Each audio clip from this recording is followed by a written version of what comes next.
race fans, it's Taylor, and welcome back to Above the Yellow Line, the show where we talk all about the NASCAR Cup Series, and we're taking it back to Above the Yellow Line circa 2021 when we first began doing an audio-only type show for today, so bear with me on that, but nevertheless, still going to have a lot of great conversation about the NASCAR Cup Series as I went to Fontana this weekend, Auto Club Speedway, for the Wise Power 400.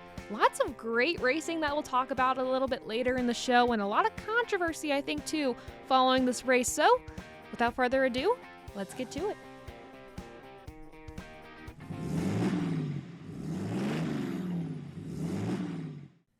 Like I mentioned, this was a pretty action-packed race. There was 8 different leaders less than halfway through the race. Pretty impressive there.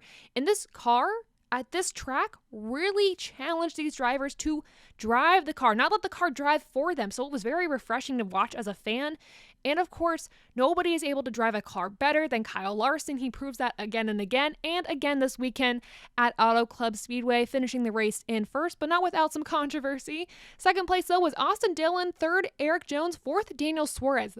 Those 3 right there, incredibly impressive. Eric Jones was impressive all weekend long. Daniel Suarez found speed towards the end of the race, towards the third stage. Really rooting for Jones and Suarez there. I was so excited when they were close to the win and then they fell back just short, but promising to see from these two, especially even Austin Dillon too, early in the season. 5th, we have Joey Logano. 6th and 7th, Eric Almirola and Kevin Harvick, Stewart-Haas Racing teammates, fought from adversity, especially Kevin Harvick. He was a mid-pack car pretty much all day and then found something near the end of the race.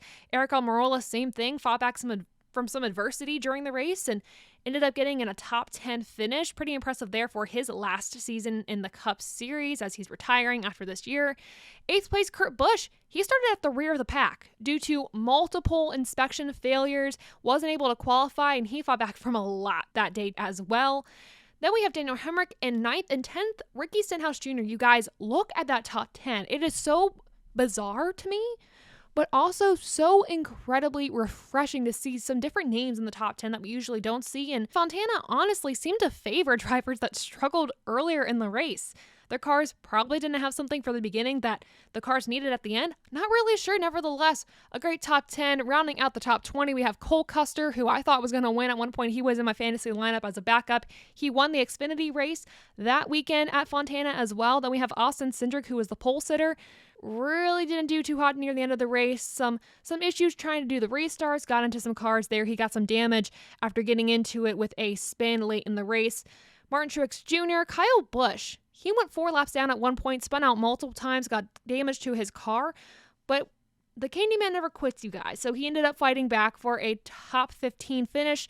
Then Denny Hamlin, Chase Briscoe, who also did really well during this race, ended up actually leading the race at one point. Then Ty Dillon, Ryan Blaney in 18th, not the finish that he wanted. Bubba Wallace in 19th, and 20th, Todd Gilliland. The rest are on your screen for you to see. Some noticeable names, though. Hendrick Motorsports drivers Alex Bowman, 25th. 26th, Chase Elliott. Definitely going to talk about that. Tyler Reddick, unfortunately, blew a tire, spun out. He was leading most of the race. He was the favorite to win after seeing him through stage 1. Really able to ride the high line of that track, and he was able to really tame the track on Sunday. Unfortunately, did not happen, but my goodness, he is gonna win this season. I promise you that. Now it's time to look at the Above the Yellow Line Crew's race picks in the points following the Wise Power 400. Brandon Lowe actually picked the winner of this race, Kyle Larson, so he received a bonus point on top of the 4 points that he won for picking the best driver out of the rest of us. Adam had Daniel Suarez, so he finished in second place, gaining 3 points. I ended up finishing in third place, Austin Cindric as my pick. I now have 6 points. And finally, Dom chose Kyle Busch, the favorite going into this weekend. Dominant at this track, didn't have the day he needed. So Dom finished out the weekend earning 1 point. Now he's at a total of 3. So those are our points following the weekend at Auto Club Speedway. Now it's time to talk about the winners and losers of the weekend as we award the MVP of the Week award from us here at Above the Yellow Line. But first, we got to talk about our losers of the week, the guys that just really fell short. And this one's a little tough for me. So first off, Kyle Busch is an obvious pick for me just because he was the favorite going into this, really good at Auto Club Speedway, and just he spun out too many times, got some damage, didn't make it back the way we thought he was going to, didn't lead like we thought he was going to, but he did recover pretty significantly. So maybe not a loser for the week, because I hate to say that with Kyle Busch coming back from such travesty during the race, but definitely didn't have the race he wanted. I would say the guy that lost out most, and I don't believe this was any fault of his own doing, but Tyler Reddick. He was going to be my MVP, but I feel like it's just not fair to give that to him. I mean, he led most of the race. He did an amazing job, but unfortunately, after that spin, after the tire went down, the race just did not come back to him. So for me personally, and I hate to say this, Tyler Reddick is the guy that lost out this week. I'm not calling him a loser, or I don't want to call any of the drivers losers, because the ones I named absolutely fought and they did really well at some points during the race, but just the guy that lost out this weekend. Now, the MVP from Auto Club Speedway, from us here at Above the Yellow Line, I gotta give this one to Eric Jones. Dude drove the car, and he actually made a very interesting comment in the press conference, and I don't know the exact wording of this, but basically kind of hinted towards, hey, the guys that know how to drive will drive these cars better, and kind of throwing shade at the bigger teams who are able to kind of tailor the cars towards the drivers themselves. These new cars are so manufactured to where you're given the car, you can't really make a lot of tweaks to it. It is how it is. Go out on the track and learn to drive it. Eric Jones knows how to do that, and it's showing right now. So being able to lead some of the race, being able to actually stay in the top 3 for most of the race. Usually we'd see some cars like GMS Petty Racing, even RCR, or at some points, or some of the not top dog teams fall back into the field. He did not. So I was very impressed by him this weekend, and I hope this is just the beginning for him this season. Honorable mention goes to Daniel Suarez, just for kind of coming back at the end. But yeah, I have to give this one to Tyler Reddick this week for the MVP. So I thought it was only fair to do a throwback segment on this episode. Since we're doing the audio route today, I figured we should probably throw it back to down the line where we talk about big moments during the race. And there's only one moment I really want to talk about that really has everybody buzzing, has everybody talking. It is the incident between Kyle Larson and Chase Elliott. Now, late in stage 3, they were fighting for position pretty heavily. Joey Logano was kind of the guy in between. And Kyle Larson, from my vantage as a fan at home watching my TV screen, seemingly ran into Chase Elliott as he was getting a high arc into the next turn. Chase Elliott went up. Kyle Larson was keeping his line for a bit and then just kind of slammed into Elliott last minute. And I was very confused as to, did he not see him there? And Kyle Larson said, I just did not see him. Didn't know he was there. Apparently, words from his spotter. His spotter actually posted this on Twitter, basically blaming himself for the incident, saying it was kind of on him. He was so focused on Joey Logano that he wasn't telling Larson that, hey, Chase Elliott is on your high side. So there's a lot of controversy, and Chase Elliott very angry on his radio. I'm not going to repeat the explicitives, but he said some words, and he said from audio on the broadcast, he's like, I want to see the footage before I say things I shouldn't, and rightfully so. He's mad. He was going to be in contention for the win. Maybe not the strongest car all day, but his car came to him when he needed it most in stage 3. And so this leads me to questioning team rivalries. And I think we kind of saw this a little bit too. I mean, Cindric and Blaney kind of got into each other a little bit during this race as well. And we all know the Daytona 500, Blaney got pinched into the outside wall when Cindric was trying to go for the win, and Blaney graciously pushed Cindric to win the Daytona 500 as a rookie. That is something pretty big to give up. And I think, Roger Penske's comment kind of played back in Blaney's mind, talking about, hey, I don't want a Brad and Joey incident ever again. Blaney heard it loud and clear, and Blaney pushed his teammate to the win. But I think there's some tension there, and I think there's also tension brewing and has been brewing between Elliott and Larson. I know they have a lot of respect for each other off the track and have respect for each other's talents, but that doesn't mean that there can be some frustration. And I can only think and I can only imagine if I was kind of the top dog at a team and then having Kyle Larson come in and win championships and win 12 races in one season, it would irk me a little bit. And I'm not here to speak for Chase Elliott at all. I'm just saying, if there's some frustration that's already been brewing, yesterday was going to be a setting off point. I don't understand how you didn't see Elliott there, and I know there can be eyes on the prize. You're looking ahead of you, and I'm not in the car. I can't say what I would have done. I don't even know what I would have done. I'm not a race car driver, but it was a point of tension, and Hendrick Motorsports has said in post-race interviews, they're going to get the guys together. They're going to talk through it in team meetings this week. And I really hope they can work something out. And I don't know if there's going to be some resentment going into the Las Vegas Motor Speedway race coming up this coming weekend. But that's something that has to be watched for sure moving forward. The inter-team rivalries that are starting to brew a little bit. So that is the one talking point I wanted to do for down the line. Obviously, a lot more to talk about when we rate this race above or below the yellow line. You all know how this works. We rate it at 50%. That means this race was pretty average. Above that is where we want to be with a good race. And below that means this race was kind of crappy. We didn't really like it. So first off, I want to read your comments and how you rated this race before I give you my ratings. Now, I posted a poll on Twitter. 85 of you responded. So thank you all so much for interacting with the Twitter page and responding to that. And I want to test the rating scale I have for this. I'm not really fond of the wording I have here, so let me know if you have any better ideas for it. But I gave great, good, okay, and meh as my wordings of how you rate this race. 56% of you said this race was great. 33% of you said it was good. 6% of you said okay. 5% said meh. I'm curious why 5% of you said it was bad or meh. I need to know.